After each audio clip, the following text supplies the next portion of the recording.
Night school. Night school? So we're talking about a book called Prayers of the Cosmos by Neil Douglas-Klotz, but I'm not going to cover the whole book in this episode. Even though it's a short book, it's a book that I've been taking really seriously. Like, this book has become a key component of my daily spiritual practice. Okay. Neil Douglas-Klotz does a translation straight from the Aramaic of the Lord's Prayer to English. And there's a difference between translating the Lord's Prayer from Aramaic to Greek and then to English, as it's done in a lot of modern Bibles, because Aramaic as a language, it's kind of like Sanskrit, another ancient language, in that it has a lot of words that simultaneously have a lot of different meanings. So it has a lot of words that you can use that mean a lot of different things on the same level. Okay, gotcha. You know? Like, or words that mean, like, it's the same word spelled out, but it has a lot of different meanings in different contexts? No, not like a what would be the English term for that, Evan, when you have one word that's like light means not heavy, but light also means the opposite of dark, but you know what I mean? Homonym or something? Whatever. I think if they're spelled the same, it's not a homonym, but I get what you're saying. Whatever that word is. No, Yeah. not that. It's more like the word, synonym. Thank you. It's actually cinnamon. Cinnamon. It's actually cinnamon.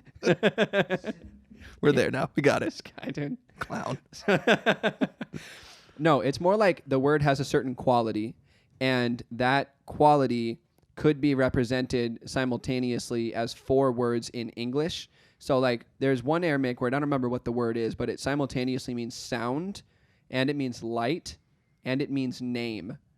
And so for spiritual purposes, you could use that one word to represent a certain quality that we would translate as both as all light and sound and name.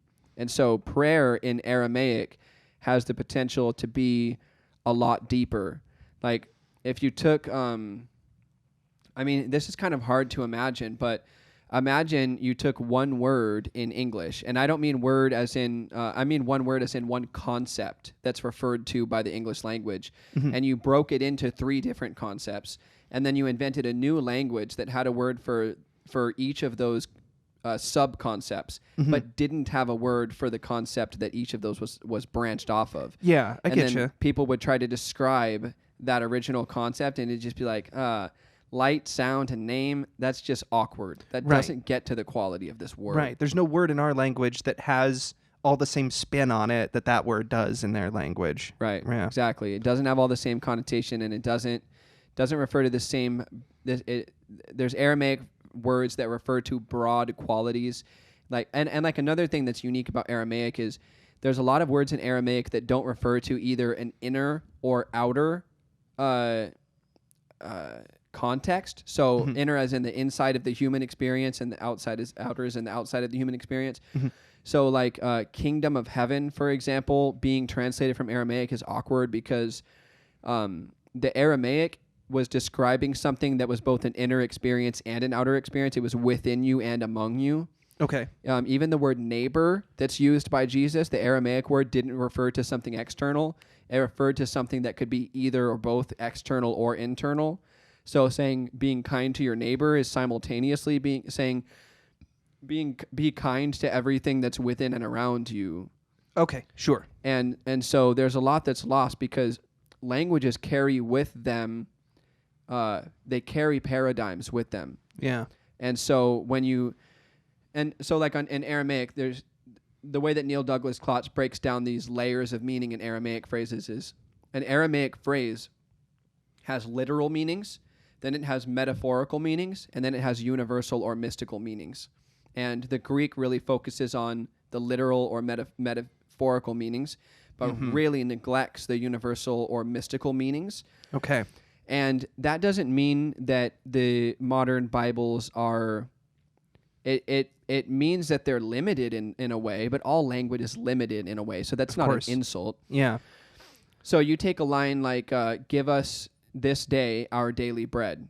So somebody who has prayed that prayer 1,000 times has probably thought about the fact that means give me everything, God, that you give me, every day. Like, don't let me worry about getting that tomorrow or think about what I got yesterday. Give me everything that I need today. And maybe they've reflected on the fact that that means, you know, you give me my breath, you give me the sun, you give me my friends, you give me purpose, you give me every single thing that sustains me throughout the whole day, and you do that every day. And today, I just ask for you to do that today.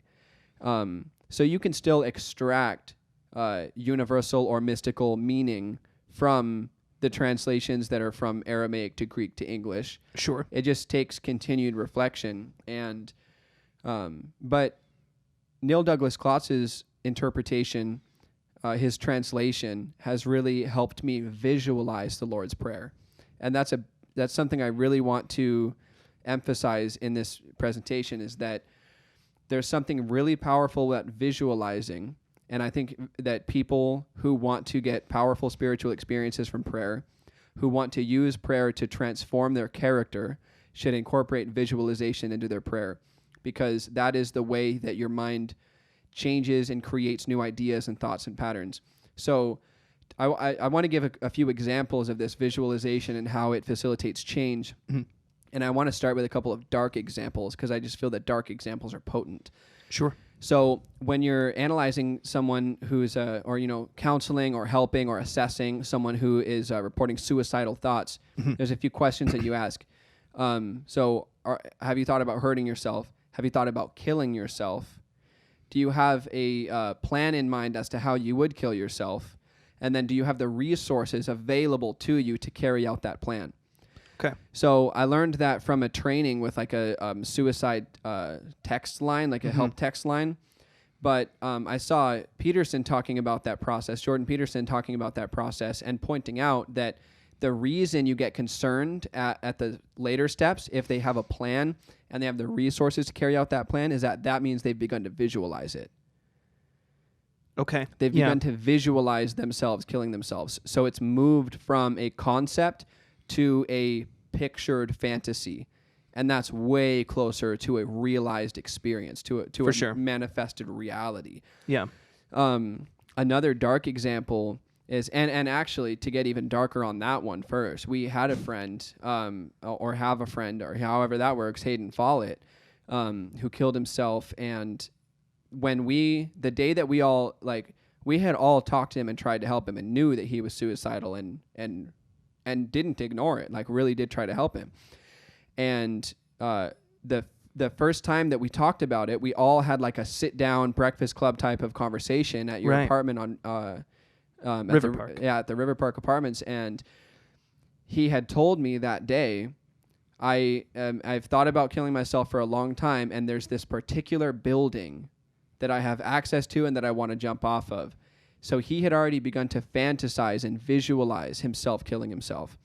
He ended up doing it differently than that. Right. But still. And the reason, I don't know if you remember this part, but that day, having remembered that was what he said, like me and Evan and Juice had driven to the Space Needle to try and see if that's where he was and if he was jumping off of it. Right. So we drove there in hopes that that would be the building that he was considering jumping off of. Right. Didn't go that way, but yeah. And so that's a good example, someone who had already gotten to the danger zone, and then they went all the way with that fantasy. And another dark example of visualization creating your reality is we were watching To Catch a Predator one time. And there I don't remember any predator but one ever having a response like this to getting caught by Chris Hansen. Chris Hansen is like, "How did you end up here, man?" And he's like, "God, I know how I ended up here. It started as a fantasy. At first, it was just something that I indulged in my imagination. I just imagined this and indulged in this, and I thought that there was nothing morally wrong with having a visualized fantasy in my head. I thought I wasn't hurting anybody. Then that turned into to watching videos or looking at pictures or whatever it was, and then that turned into just wanting to actually have the experience, and that turned into chat rooms, and that turned into agreeing to meet up, and here I am." And it was a really sincere answer, and one of the things that's understandable about what happened to him is that People genuinely don't know. They don't understand that when they visualize something, they're trying to make it happen. They're attempting to make it happen when they visualize something. They think that they think that they're like on a video game, right? And they're in free play mode. Right. So they can do whatever they want, and at the end, everything just resets. Mm-hmm. So you can think whatever you want, and there's no harm done. Right. That's what they think. They don't understand that the imagination is real. Mm-hmm. So they visualize, and they think it just resets. But then they end up visualizing every day until they end up actually being horrible and ruining their lives and other people's lives because they thought that they were throwing something in the dirt where it would go away, but they were planting a seed that grew into their life. And so when people like in the New Age community talk about manifestation, I've watched trainings and documentaries and stuff about what manifestation is and how it works. Yeah.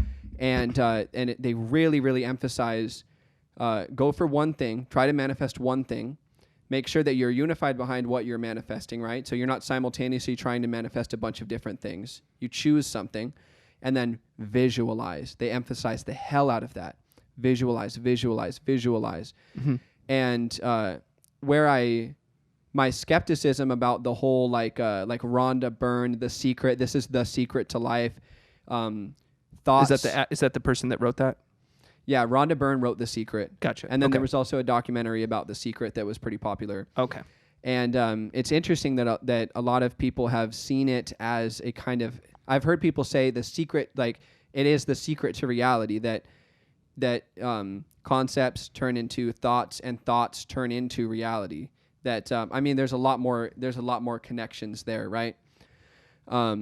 That just existence turns into concepts, turns into feelings, turns into articulated thoughts, turns into words, turns into actions, turns into right. That like mind becomes the real world somehow. Right. What's in your mind becomes the real world. Right. Yeah. And there's ideas like that in the physics community too. This isn't just a silly New Age thing. The holographic universe theory is I don't think that it's proven. I haven't looked into it hard, but it's a valid scientific theory. Like it's not a fringe scientific theory, the holographic universe theory, which does posit that being, the universe, is first and foremost a mind. And that's an old idea from like occultic and esoteric philosophy and from some religious thinking, and it's in physics now too. There's something there. Yeah. But the funny thing about seeing that as like some kind of secret to reality is it's like that doesn't unlock anything. Like, okay, so I can have anything that I want. So what should I want? Like, that's the real question. What should I strive for in life? What is the highest value? What is the best goal? What's the best direction? That's the real question. The fact that you can repeatedly visualize something and then very likely manifest it in your life, whether that's a good or a bad thing, is a good thing to know. It's good to know that consciousness works that way. It's good to know that reality works that way. And then what you do with it is really the question. And what I'm proposing today is that what you should do with that technology is you should use visualization to make yourself more like the macrocosm, the creator, God, the highest value, the source and destination of the universe. You should seek that highest thing and use visualization to give yourself experiences in prayer and meditation that are powerful and healing and encouraging and make you kinder and more truthful and more loving and better and make your life easier. Mm-hmm. Because when you use visualization to align yourself with life on life's terms, you end up getting the support of life. Everything in your life is easier.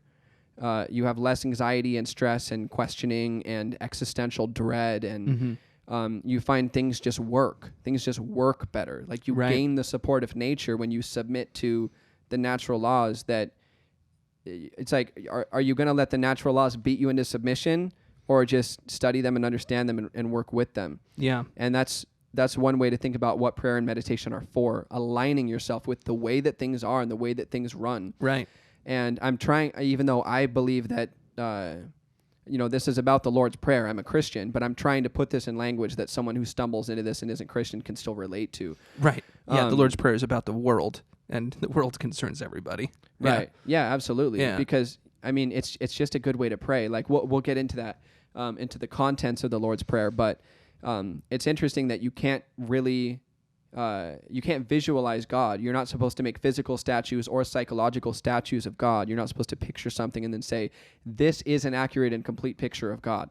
But yet there are ways to visualize yourself transforming in your relationship with the world, transforming so that you become more like Jesus and gain a greater understanding and greater understanding of and connection to life and its source. So Sounds great. Hypnosis also uses visualization, and I've been a student of a few schools or 2 schools of hypnosis, and I've ultimately decided not to pursue it as a practice because I've come to understand that some of that one of the ethical implications, and this is also a metaphysical implication of hypnosis, is that you are entering into a person's psyche and serving as a connection between one part of their psyche and another. And that sets you up as a temporary crutch. So it's like, think about it this way, because in hypnosis, you're shutting down somebody's rational brain and you're talking directly to a part of the mind that can allow change to come in freely. Mm-hmm. Because when you're trying to change, there's these multiple parts arguing against each other. Sure. So hypnosis puts the resistant voices to sleep, deals directly with the receptive voices, and spontaneously and quickly creates rapid change. That's a really impressive technology. But ultimately what you want for people is for them unto themselves to be integrated and ordered and cooperative. So Gotcha. So your more recent, like the last book that you read, what was that one called? The one that you last did an episode on. no idea. Oh, internal family systems. Right. Okay. So like that has that sort of idea of visualizing your different aspects inside you as sort of different personalities or different like people within a person. That's made you feel more like, I'm like kicking all these people out of the room and then like rearranging stuff and like inviting them back into the room. I didn't realize until you just asked that yes, you're right. Yeah, that did. That is it? No, that's not why, but that did influence my thinking. I don't want to go into exactly why, since it's not the subject of the episode. Sure. Yeah. But here's a metaphor that this is kind of answering why I came to think this, because it's a metaphor that solidified the concept for me. But where I got it from and why and everything is another subject. So if you were a consultant to a company and the CEO is having trouble communicating with everybody and getting everybody on the same page, hypnosis would be like telling that CEO to take a nap and then calling people in the company because you're a better CEO than that CEO right there, and because you're there temporarily, it's just easier to function and you don't take things personally and you're like, let me handle some shit. Mm-hmm. So you put the CEO to sleep and then you just start calling people and impersonating the CEO and saying, hey, this and this and this and this and this, and just start, putting shit together, and you cause all these positive changes in the company. And then you wake up the CEO and you walk out. Gotcha.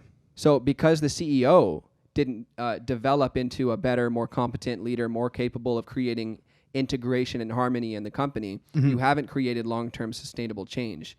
You've thrown a Band-Aid on stuff that will make it better, but will it make the company run more effectively? Yes. Will it make it overall a better company, as in a company that is more integrated and self-sustaining? Not quite. Right. It's like liposuction. Sure. Right? Yeah. Sure. Yeah. Haven't heard that word in a decade. That's crazy. Sucked all the fat out. Yeah, you just suck out all the fat. You still got the same brain. Right. You get back. Yeah, you still got the same brain. Yeah. Yeah, and hypnosis, the studies are really encouraging on hypnosis. Hypnosis does create long-term change, but just to barely peek into my issues with the metaphysical implications of it, I'm worried about what it means that a person has only changed because your voice has spoken into them. Like, what does it mean about the fate of that person's soul? What does it mean? Because I believe that this life is a kind of school, and that we're all working on being shaped into something. We're working on becoming something. And what we are when we conclude this life matters. Like, when you take your physical body away, all your physical possessions away, all your family and friends away, and your mm-hmm. very essence is still recorded. What is that essence? For someone to be capable of integrating themselves and creating harmony in themselves, and then having that essence to me matters for their spiritual destiny and for their spiritual health. And so, but the only reason I brought up hypnosis was like talking about integration. And also before I would have done a guided meditation in this to try to help people experience what I'm describing. But instead this is going to be instructional. So I'm going to offer ideas. And if somebody listens to this and likes this idea, they're going to have to go figure out for themselves how to effectively do this solo. They can, if they get lost in their thoughts or whatever, they can just put a 20-minute timer on. And when that timer goes off, you're done practicing for that day. Try again and see if you can have a deeper experience the next day. And if you learn how to calm your mind and visualize things that make you better and healthier, you're set. You're set. You have that skill. You can do that now. And then you can develop that into exactly what you want to develop that into. So I would rather teach people to fish than hand out fish. So sure. Now hypnosis really, really heavily relies on visualization. So one of the more powerful forms of hypnosis, quantum healing hypnosis technique. That's what Dolores Cannon used to do a bunch of crazy historical and spiritual research. She put people into very, very deep trances. It uses only visualization. So, and I've taken some of her classes, and so I can't share what the visualization is, but it involves light, it involves lightness, it involves floating, it involves going somewhere, it involves you choosing a place that's peaceful to you. It involves a rapid succession of visualization so that you lose yourself in the experience very quickly. And at Hypnosis Motivation Institute, which is the first nationally accredited hypnosis school in the U.S., I studied there as well. And in their classes on integrated imagery, which was their word for hypnosis via visualization, they said that you don't need an induction when you do visualization. So what that means is normally I would say, you're relaxing your body now. Now this is happening to your eyes. Now you swallow. Now you feel this in your chest. And eventually I move to visualization. And not specifically visualization, because not all hypnosis is visualization. But what I'm saying is that in a hypnosis session, you first have an induction, which is to get the person hypnotized. Then you have the hypnotic scripts and the treatment approaches and sometimes visualization once the person is hypnotized. But they taught that using imagery, using visualization, you can skip the induction. You can just start with visualization and you can just slowly get them all the way into a trance, just by guiding their visual imagination. And I have used that, and it is effective. And that's another just thing to know about what visualization is and why we should use it in our prayer and meditation practice. So so let's start getting into the Lord's Prayer. Let's do it. Because this has become one of my most common go-to meditations. It's like somewhere between meditation and prayer, because you're inviting yourself to change. You're not asking God for anything so much as you're inviting God to invoke changes in you that he would like to not invoke. You're inviting God to create change in you that God wants to change in you anyway.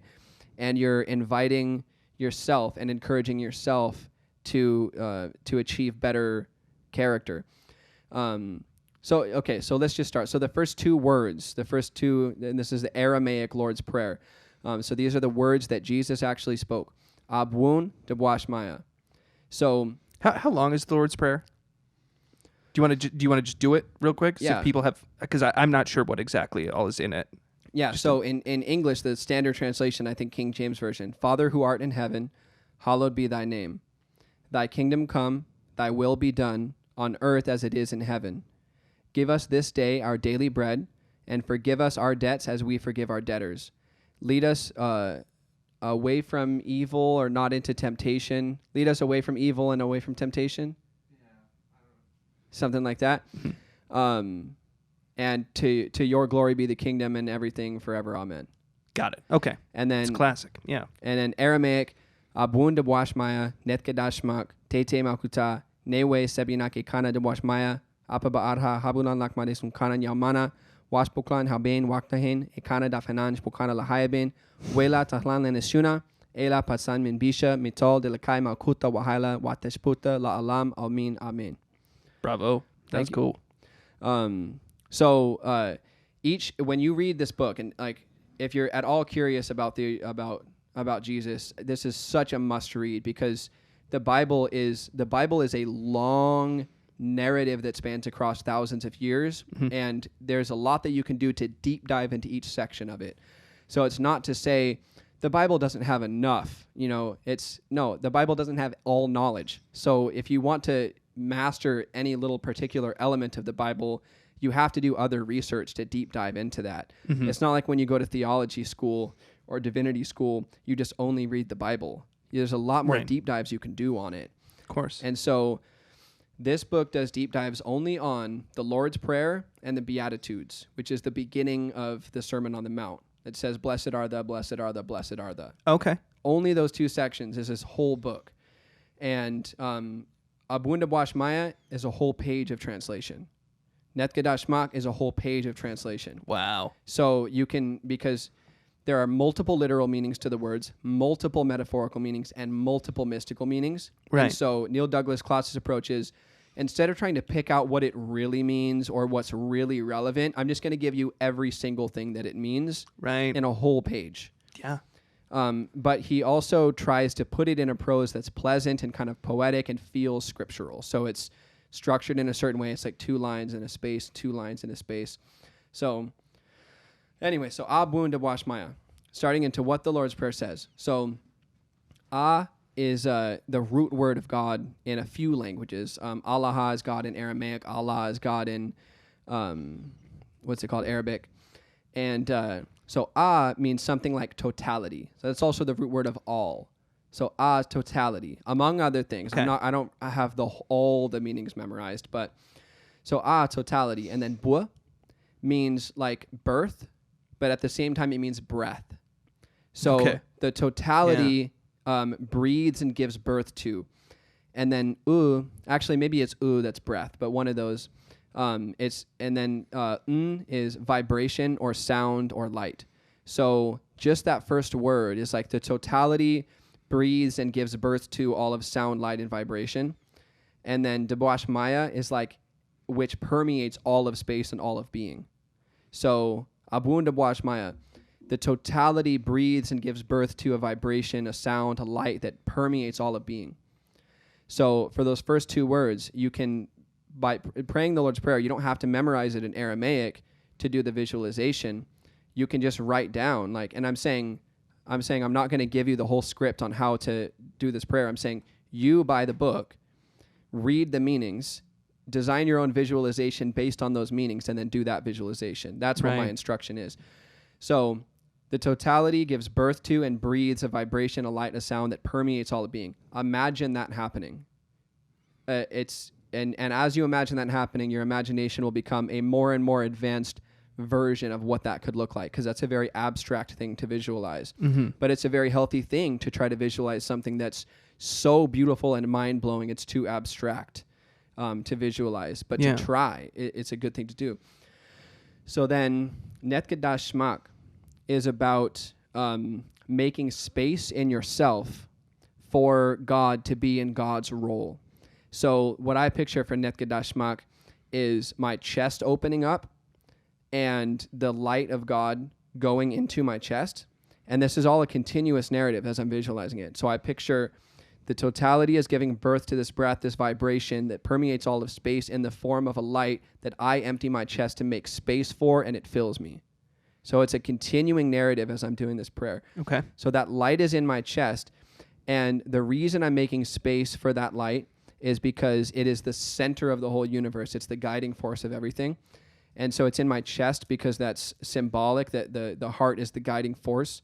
So it's a symbolism there. The guiding force of the universe, I invite to be the guiding force of my individual being. And then, so Abunda Bwashma, Netgadashmak, Tete Malkuta. So this one's interesting because it means something like creative fire and ruling. All of these terms for God are genderless. So Abun Dabash Maya, it also means father, mother of the cosmos, birther of the universe. So these are all genderless, but Tete Makuta, it means like I acknowledge that you are the ruler of the universe and that you rule for the sake of creating harmony, that there's nothing tyrannical about it, that you hold everything in harmony and balance. And that if I walk with you, then I walk as a king or a queen in the world, because the highest value is to create harmony in the service of love and truth. And when I do that, I'm a king or queen with you, walking with you. So there, what I choose to visualize is a crown appearing on that light that's in my chest. Okay. And so I'm saying, I acknowledge that you are the ruler. And then I picture it like sending light out that creates harmony everywhere, like sending a blanket of harmonious light all over everything. This doesn't come into my visualization, but something that's interesting about Tete Makuta is that it also means come to a private place with me to have sex. So it refers to a, what do you call it, numptuous house, numptuous chamber, nuptial chamber. I mean, a nuptial chamber would be like chamber. like nuptial referred to like marriage. So it would be like, I think, The place that you go to have sex when you get married. for the first time. Right, Yeah. right. Okay. So it's saying go into the nuptial chamber with me. So the symbolism there, the metaphorical meaning there is you please me as I please you, and we co-create. So as I create in the world, I'm creating in a way that honors God. And as I look out at creation, I appreciate that it is God creating. And God is pleasing me and I am pleasing God. So that's kind of interesting to me that's in the Lord's Prayer, is God have sex with me. But, it's because of like I said, there's a literal meaning, there's a metaphorical level, and there's a mystical level. Yeah. So that's at the metaphorical level. And it's, a phrase that means a bunch of other things too. Right. So Tete Makuta, Newe Sebyanak Ekana Debwashmaya Apabaarha. So this phrase means that everything in creation dances around a shared center. So like every type of light is the same light manifesting. It means you're praying, you're setting the intention that everything in the universe would consciously and intentionally and harmoniously serve a single center. Mm-hmm. So what I choose to picture there is like God is standing in the center of the world. This doesn't even make dimensional sense, but God is standing in the center of the world, and everybody is dancing in unison around it, almost like dancing around a fire. Okay. And everybody is choosing to dance in unison, participating in that harmony. And so I'm putting that intention out into the world. I'm saying I want to cultivate a world where everybody intentionally dances around a shared center, and that harmony is enjoyed on purpose. Because that harmony exists anyway. Yeah. Whether we try to be out of alignment with it or try to be in it, the universe still could be thought of as a wheel that has spokes connecting to a shared center. And even if you go, well, I'm on that and they're on that, and they're like the opposite, like the spoke on the opposite side of the same wheel, though, like everybody's still in harmony, even if they feel like they're opposites or enemies or whatever. For sure. Yeah. So I like that visualization. I think about dancing in relation to the world quite a bit. And I think of that because Ram Dass said to, I believe, Timothy Leary, when Timothy Leary was dying, he said something like, what a wonderful dance it's been, in reference to the fact that they referred to life as like a dance. yeah. And I think about that a lot, in that, like, you mentioned something about how you can be sort of in harmony with the way, like in going with the way in the correct way, and like life is different. I think a lot about how you can be like sort of on the beat or not on the beat. Like there are days where I feel like everything's going right, and it's like I'm like nailing social situations and just walking away feeling like, oh, like that went great, and like it ended well, and like it just felt like we nailed all the moves of that conversation with that person. Absolutely. But then there are days where I'm not feeling that way. Like there was a day last week where I said to Sarah that like, I've just felt like off rhythm all day. Like I've done everything a little bit wrong and been like just a little bit too indecisive. And it's like, because I was indecisive about like which of the things I wanted to do, I like jumped on the beat, but I was like not at the right time. So now I'm like clunking around. Yeah. Like, I think about that a lot. I think about like how you can dance on the beat or you can dance off the beat. Like you can choose to, there's so many different metaphors you could make for it, but you could choose to like go with it or not go with it. And I can make a metaphor for any sport or whatever if you wanted to, but yeah, dancing is what I think about quite a bit.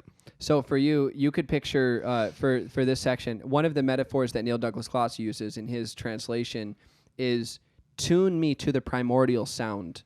Tune me to that sound that is the center of all sound. in this one that we're talking about right now, which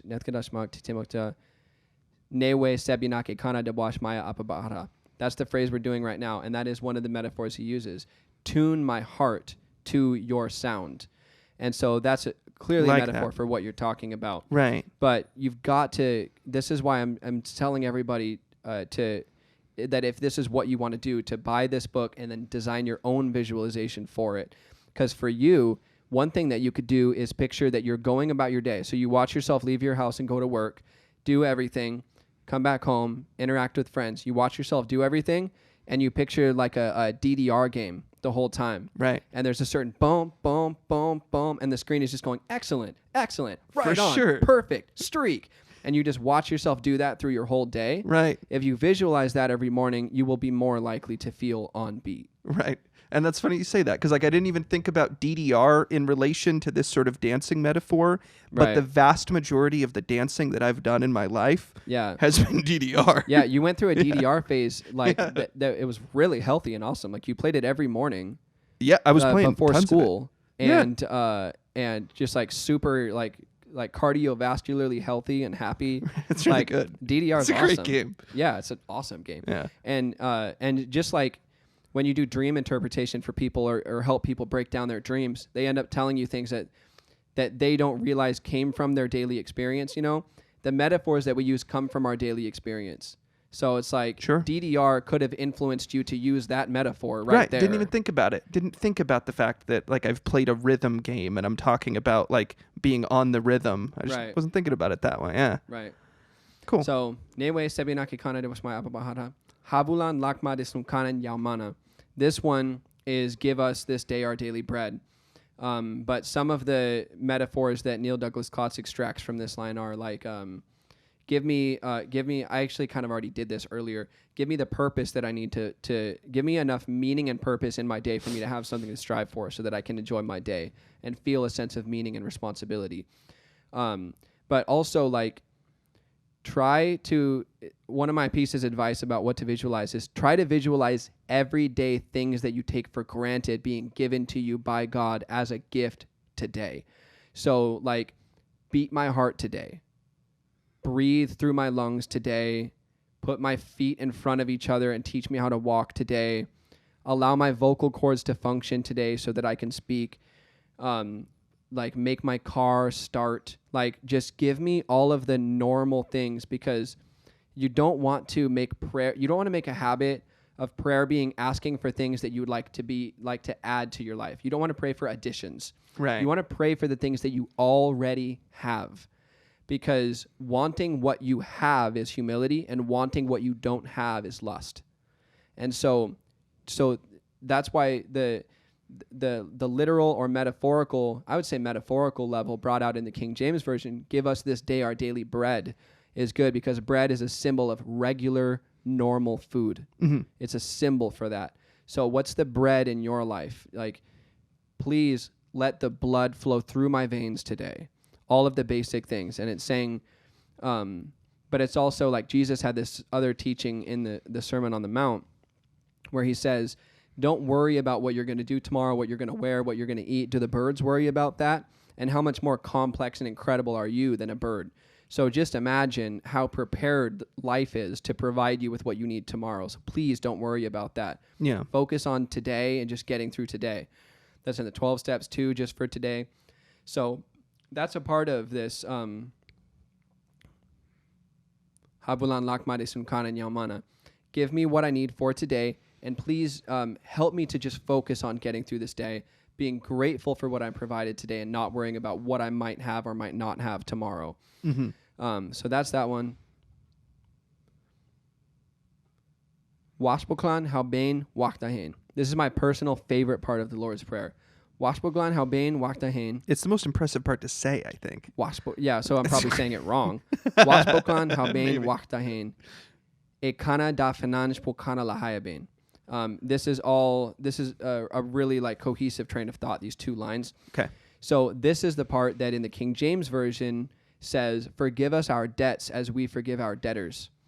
So some of the visualization out of Neil Douglas-Klotz translation is, untangle me from everything that I've done and untangle everyone else from all of the faults I've committed that have them tangled up, and just untangle all of us from each other. So I picture everybody in the world standing in a big room and all of the cords, tangling them all up with resentments, regrets, fights and grudges and, jealousy and all of that stuff. And all the cords are just falling and everybody's just stepping out of them.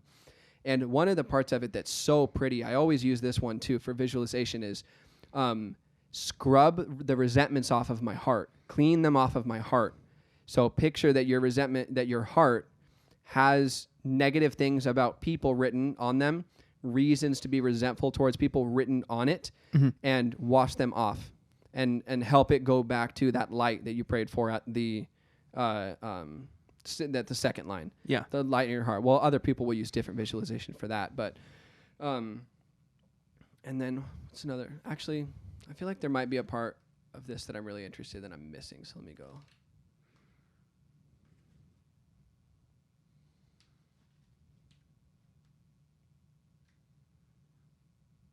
I also wanted to say that I thought that the idea of give us this day our daily bread, that part of it, that it also makes me think of that it's important to be present. Like don't be thinking about tomorrow. Don't be thinking about the past. Be present here. Like give us now what we need now. Yeah. Yeah. And as I'm reading it, I just skipped to that one since you brought it up. It doesn't point out anything about like the mindfulness aspect of this. But you should still visualize that with it if it makes it more potent for you, because there's nothing un-Christian about wanting to live in the moment. And one of the things it says that I didn't say is generate through us the bread of life, like give us what we need to feed the next person. That comes out of that line as well. And actually, there wasn't anything in the Washbuklan Haubin Waktahini Kanada Financial Haubin part. I did hit all the points I wanted to there. Cool. And then next one, Wela Talan Lenesuna, Ela Patsan Min Bisha. So this is the part that is, lead us not into temptation, deliver us from evil. And then it goes, for yours is the power and the kingdom and the glory forever. Amen. So this part, lead us not into temptation, but deliver us from evil.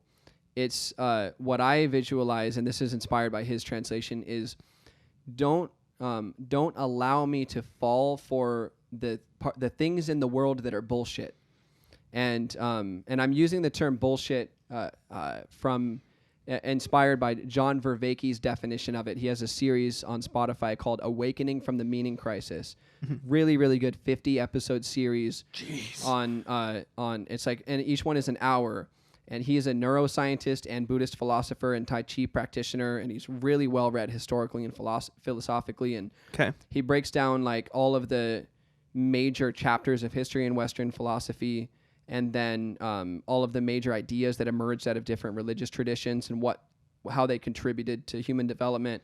And then he goes into neuroscience by the end of it, so it like slowly transitions from philosophy to science. Cool. As you listen. And he loves the word bullshit, and he says that bullshit is things you hear that aren't even intended to be true.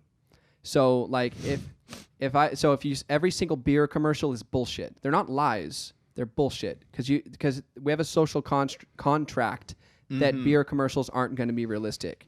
Right. And everybody's accepted that. And we understand what you're trying to do is make your beer look cool. So you have a hot chick on a boat, drink the beer, and go to Hawaii. And we get that that's what you're trying to do. Yeah. You're just trying to say, hey, here's what we'd like you to associate with our brand. We understand that there's nothing about buying that's going to make us a hot chick on a boat in Hawaii. And so it's just bullshit. It's not even supposed to be true. Yeah.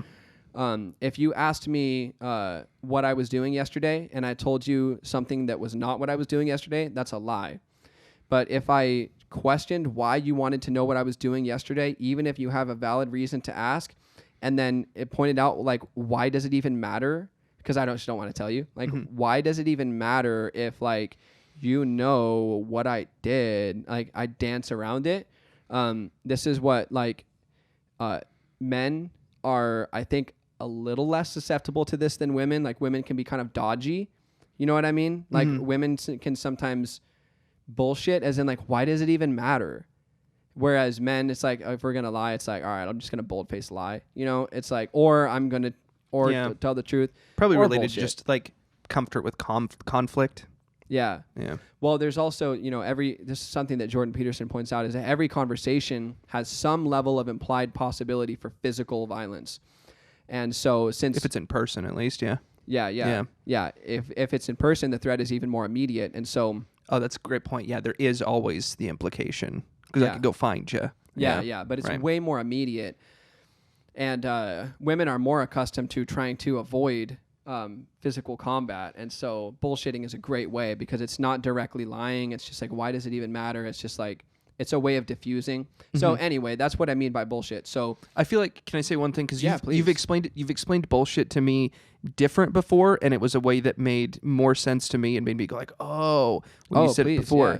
But what you said to me was that bullshitting is when like they're not really saying a lie, but they're instead just kind of like looking for something that they could say that would muddy the waters, that would make it unclear about what they were doing. So instead of saying like, I didn't do that, it's saying like, I think you may have like asked me to, or I was going to do it. And then like you wait for someone to say something about like, I don't think I asked you. And it's like, yeah, it wasn't that. It was more like that. Like, it's just sort of like looking for a position that you can be in where the other person doesn't have for a fact to know that it's not true, but like you're moving around to a position where you can just kind of drop that position. You're not super committed to it, but you can drop it and you can move on to something else very easily by saying like, I think I might have done that, or it was something like that.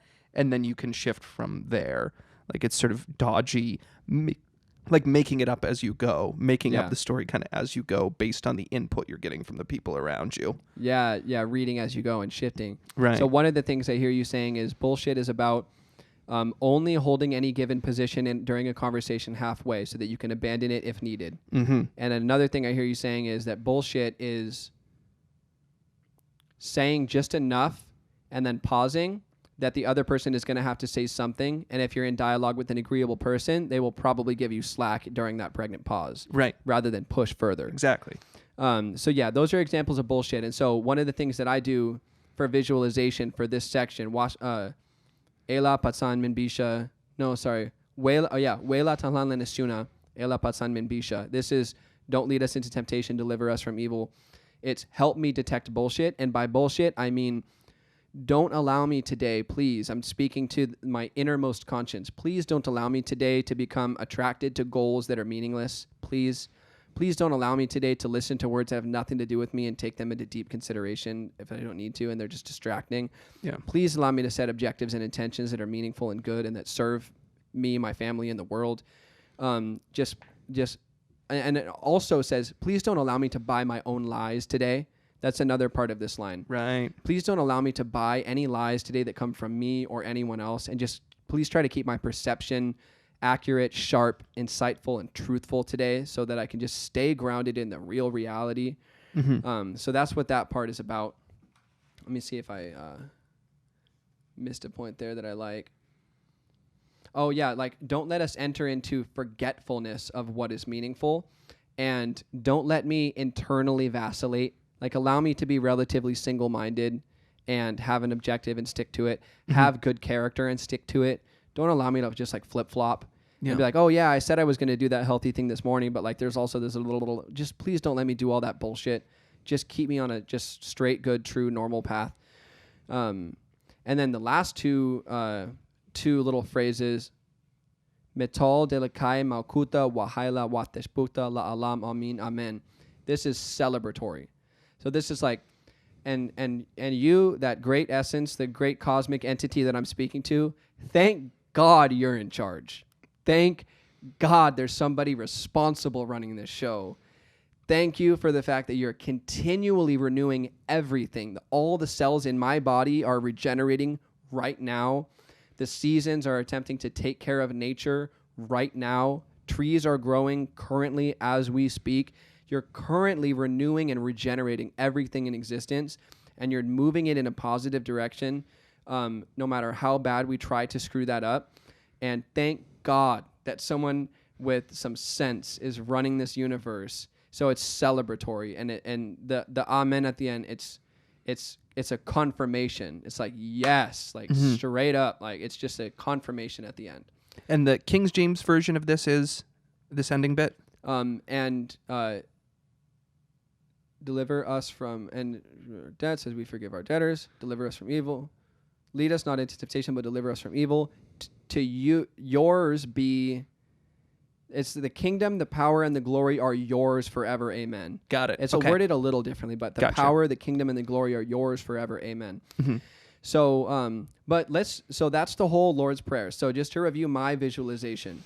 So first I sit down and I learned a meditation technique and I've adapted it to help me settle my mind and prepare for this visualization exercise. Mm-hmm. So this is a kind of induction, a way of settling my mind because this is important to note about prayer. If you want prayer to actually work, if you're going about your day and you just randomly go, God, help me be nicer today, only like 0.001% of you is even there.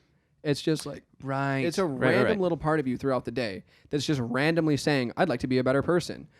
It's like a weak signal. It's a weak signal you're sending out. Absolutely. Right. It's like going into a school and going up to one student and saying like, make your school a better place today because it matters. You can sincerely make a difference. And you might have a positive and real genuine impact on that one kid. But meditation is like sitting the whole school down and getting them all riled up together and then going, now go about your day. You do that every morning, your life is going to change. And it's going to change for the better. And it's going to make you cry. It's going to make you happy. It's going to make things feel meaningful. It's going to make you feel things more potently. It's going to create positive change if you sit down every aspect of yourself every morning and use visualization to get it all on the same page and set your intention. Yeah. And then go about your day. It's like having a pep talk for the whole company every morning. So I use a technique to settle my mind, and that's why, so that I'm speaking with more of myself and impacting more of myself when I do the visualization. Yeah. So there's a meditation technique called a japa japa, and that style of meditation is also used in transcendental meditation, which I learned about in school. But a japa japa meditation is much older than transcendental meditation. TM is a form of it, but it's just that you repeat one short mantra until your attention gets so absorbed in that mantra that you experience almost like nothingness or just peace and bliss and just nothing but awareness. And it's like you're zooming all the way into the mantra until you go through the mantra. That's a japa japa meditation. So a really great Aramaic word for to use for this is shmaya. Shmaya simultaneously means universe, heaven, and sky. So it's a beautiful light word. Yeah. Now, when you repeat this word, Shmaya, and if you like this word and you want to write it down, it's S-H-M-A-Y-A. S-H-M-A-Y-A. So if you want a weird mnemonic to remember it, Shmaya. So imagine your name is Maya, and you're like this annoying, chatty girl. You're going, Shmaya. We're meditating. If you want to remember the mantra, Shmaya.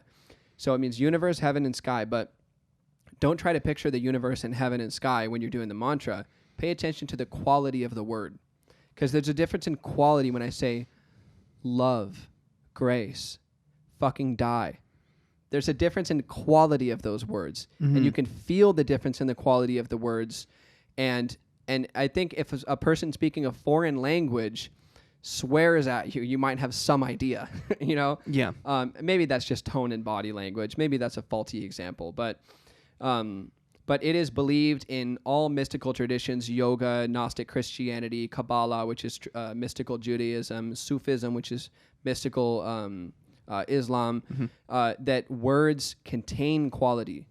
And the quality of the word will influence the state of your mind as you repeat it. And so repeating Shmaya, it will maybe lighten you and make you more relaxed and more settled. And so I sometimes use also the mantra, I can't find it on this list, this resource I have pulled up right now. I don't remember where I got it, but it's Ruka, and it's a Aramaic word that means breath or Holy Spirit. I really like that word for this kind of pre-meditation, this kind of pre-prayer settling that I do. Ruka. I'm just letting that play in my head. Ruka. As soon as it ends, it just starts over again. Ruka. and I'm picturing the word, I'm feeling the word, I'm audibly hearing the word in my mind. So I'm sensing it in a few different ways at once, and I'm giving my entire attention to that one word. Shmaya. And as you do that, you just settle and settle and settle. Then, once I feel really settled, and I don't know if I'm supposed to say this, but in the TM community, they have later advanced techniques. So they teach you to use a mantra to settle yourself, and then later they have you pay a bunch more money to learn advanced techniques. And in the advanced techniques, they eventually say that you can use that settled state to manifest things in your life. And so they use that technology as well. And this is a different application of the same technology. So because it's just how it's not a religious idea, it's just how consciousness works. These principles appear in different fields, you know. Yeah. So you settle yourself using that one word. Once you feel extremely settled and calm, then begin the visualization. You're inducing a calm state, then you're visualizing. So then I picture the totality breathing and giving birth to all sound, light, and vibration, and that permeating all of space. Then that turns into a light, and I empty my heart, and that light naturally fills my heart, and then a crown appears on that light, and that crown ascends to go over the whole universe, and then everybody starts dancing in unison around that crown and following it, and I'm just celebrating. Like, everybody's dancing around the same crown, and the only reason they're wearing a crown is because they create harmony. They don't relish in the power whatsoever. They're only there because that's their job. It's not more important than a gardener or a chef. That's just their job, is to create harmony, and it's just humility. Everybody's dancing around it, and then it rains down just exactly what everybody needs for the day, and everybody just takes what they need for the day, doesn't even question it, doesn't even think about it. It's like, dope. Like, they weren't expecting it, they weren't thinking about it, they weren't wondering if it would show up. They're like, oh, there's my food for the day. Hell and they're yeah. not concerned about how much anybody else has. No, Right. because everybody's getting it just directly from God. Right. Nobody even has to share because everybody's just going to source. So everybody eats what they need, and then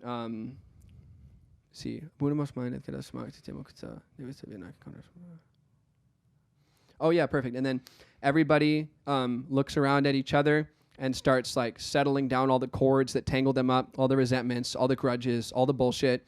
Everybody's like, all right, drop the cords, drop the cords, drop the cords. And then as I'm dancing in that crowd and everybody's dropping the cords, everybody's able to take more space from each other and be more happy and be more themselves and feel more connected at the same time. And then I reach into my heart and I'm like, oh man, even though it's made of the light of God, there's all of this crap written on it of, oh, I resent this person, I'm mad about this. So I start scrubbing all that crap off, taking this little heart shower. And then the next thing is this kind of breaks the continued narrative.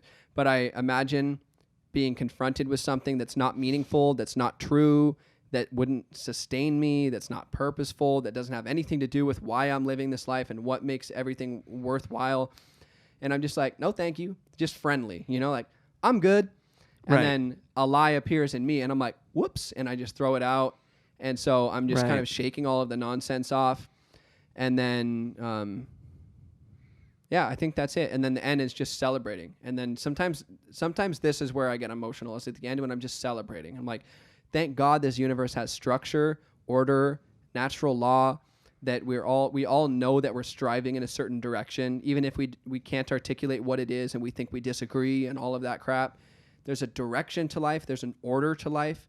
We can depend on the natural laws. We can run experiments, and we know like life is going to work the same way tomorrow, so we can run experiments, figure things out, and seek truth.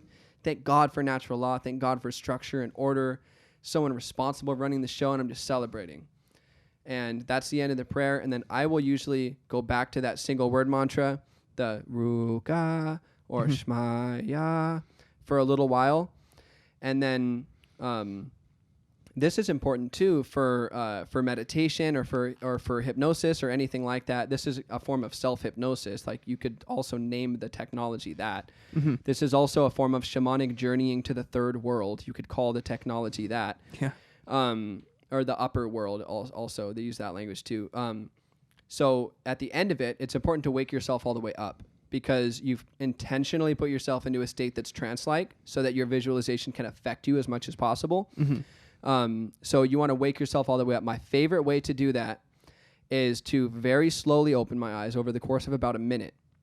and then start to stretch out and stuff. And then when I'm fully ready to wake up, because if you wake up too fast, this is strange, but it'll make you irritable and it can give you headaches.